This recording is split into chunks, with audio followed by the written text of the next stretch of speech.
Shalom, selamat pagi bagi kita sekalian, salam sehat, dan semoga kita selalu bersyukur di dalam kehidupan kita. Hari ini kembali kita akan merenungkan firman Tuhan. Firman Tuhan pada hari Selasa tanggal 30 Januari 2024 sesuai dengan renungan harian Gereja Toraja. Kita akan merenungkan kitab Bilangan pasal 22 ayat 22 sampai 28. Sebelum kita membacanya, mari kita berdoa. Kami bersyukur kepadamu Tuhan bahwa kami selalu merasakan rengkuhan kasih Tuhan yang terus membuat kami tenang, terus membuat kami damai. Kami boleh beristirahat sepanjang malam lamanya dan boleh dibangunkan di pagi yang indah ini. Diperkenankan untuk hidup, menghirup udara yang segar. Dan saat ini kami akan melanjutkan berbagai aktivitas di hari ini. Namun sebelum itu, kami rindu untuk dikuatkan oleh kebenaran firman Tuhan. Kami akan merenungkannya. Tuhan mengaruniakan kami hikmat agar kami bisa mendengarkan dengan baik dan menjadi pengharapan iman menjalani hidup karunia-Mu. Terima kasih ya Tuhan, kami telah siap untuk mendengarkan firman-Mu. Dalam Kristus Yesus kami berdoa. Amin. Firman Tuhan dari Bilangan pasal 22 ayat 22 sampai ayat 28. Tetapi bangkitlah murka Allah ketika ia pergi, dan berdirilah malaikat Tuhan di jalan sebagai lawannya. Bileam mengendarai keledainya yang betina, dan 2 orang bujangnya ada bersama-sama dengan dia. Ketika keledai itu melihat malaikat Tuhan berdiri di jalan, dengan pedang terhunus di tangannya, menyimpanglah keledai itu dari jalan dan masuk ke ladang. Maka Bileam memukul keledai itu untuk memalingkannya kembali ke jalan. Kemudian pergilah malaikat Tuhan berdiri pada jalan yang sempit di antara kebun-kebun anggur dengan tembok sebelah menyebelah. Ketika keledai itu melihat malaikat Tuhan, ditekankannya lah dirinya kepada tembok, sehingga kaki Bileam terhimpit kepada tembok. Maka ia memukulnya pula. Berjalanlah pula malaikat Tuhan terus, dan berdirilah ia pada satu tempat yang sempit, yang tidak ada jalan untuk menyimpang ke kanan atau ke kiri. Melihat malaikat Tuhan, meniaraplah keledai itu dengan Bileam masih di atasnya. Maka bangkitlah amarah Bileam, lalu dipukulnya lah keledai itu dengan tongkat. Ketika itu Tuhan membuka mulut keledai itu, sehingga ia berkata kepada Bileam, "Apakah yang kulakukan kepadamu sampai engkau memukul aku 3 kali?" Amin firman Tuhan. Firman Tuhan ini diberikan satu tema, yaitu keledai pun dipakai Tuhan. Keledai adalah salah satu hewan jinak yang sudah sejak lama berguna bagi kehidupan manusia. Sebagai binatang beban, atau yang biasa mengangkat beban, sebagai sarana transportasi, sebagai penarik kereta kuda, maupun bisa sebagai pembajak di ladang. Sesungguhnya, keledai bukanlah termasuk binatang yang pintar, tetapi dalam peristiwa ini, keledai milik Bileam ini sungguh menunjukkan kepintarannya. Itu terjadi karena Tuhan yang bekerja. Ketika itu Tuhan membuka mulut keledai itu, Sehingga ia berkata kepada Bileam di ayatnya yang ke-28, "Apakah yang kulakukan kepadamu sampai engkau memukul aku 3 kali?" Percakapan antara Bileam dan keledainya ini terjadi bukan hanya karena Bileam telah memukul keledainya, tetapi ada suatu maksud dari itu. Tuhan yang membuka mulut keledai sehingga bisa berbicara untuk menegur dan mengingatkan Bileam atas perbuatannya yang jahat di hadapan Tuhan.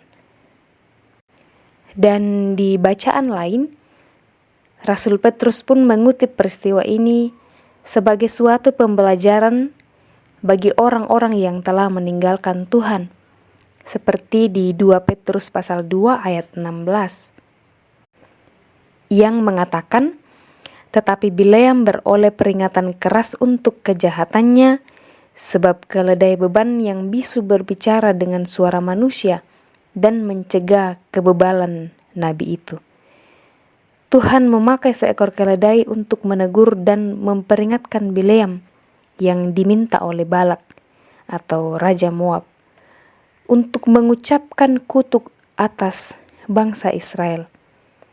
Tetapi Tuhan menegur dan memperingatkan Bileam melalui keledainya itu, sehingga akhirnya Bileam dapat berkata di ayatnya yang ke-26 pasal 23, "Segala yang akan difirmankan Tuhan, itulah yang akan kulakukan."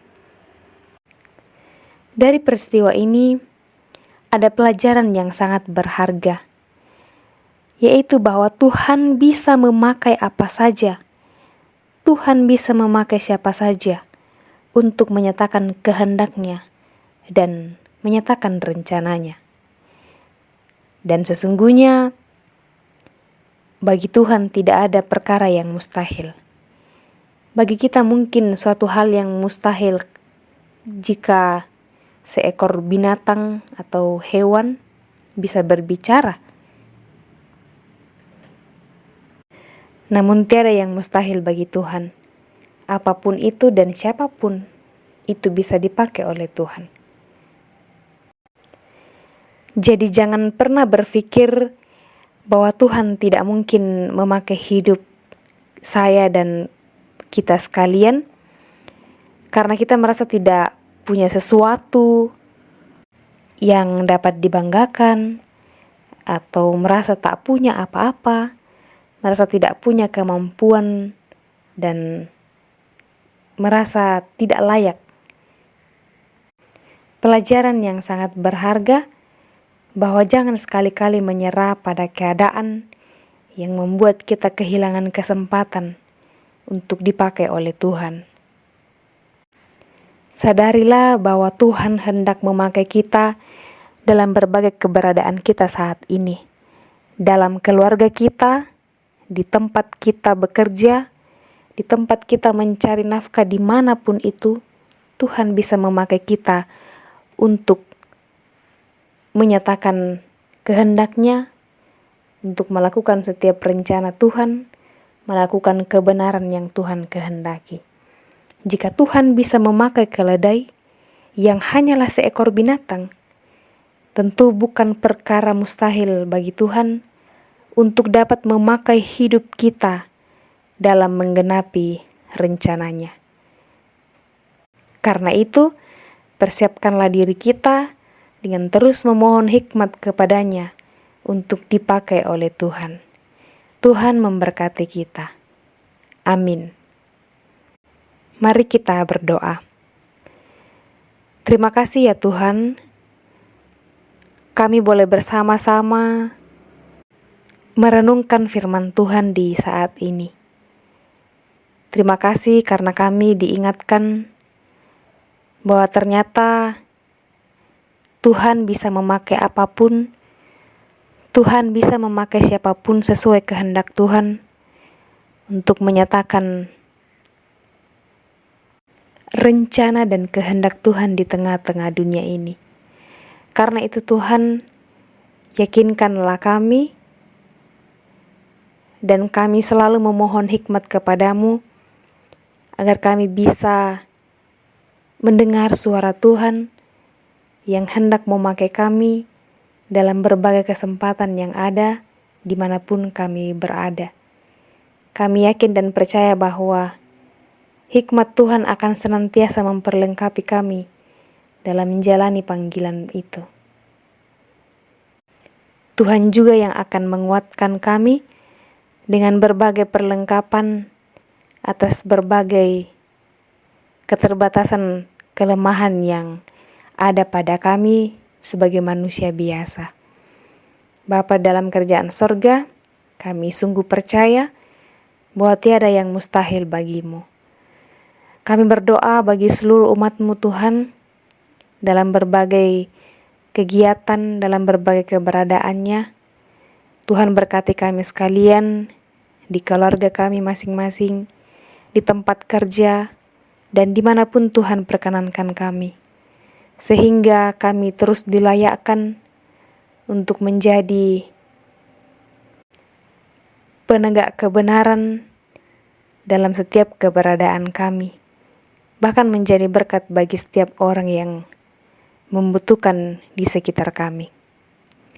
Berdoa Tuhan bagi umat-Mu yang sedang dalam keadaan sakit, berjuang di mana-mana untuk memperoleh kesembuhan. Kami yakin dan percaya atas setiap upaya yang dilakukan, Tuhan berkenan untuk menjadi penyembuh bagi mereka dan senantiasa berharap hanya kepada Tuhan saja.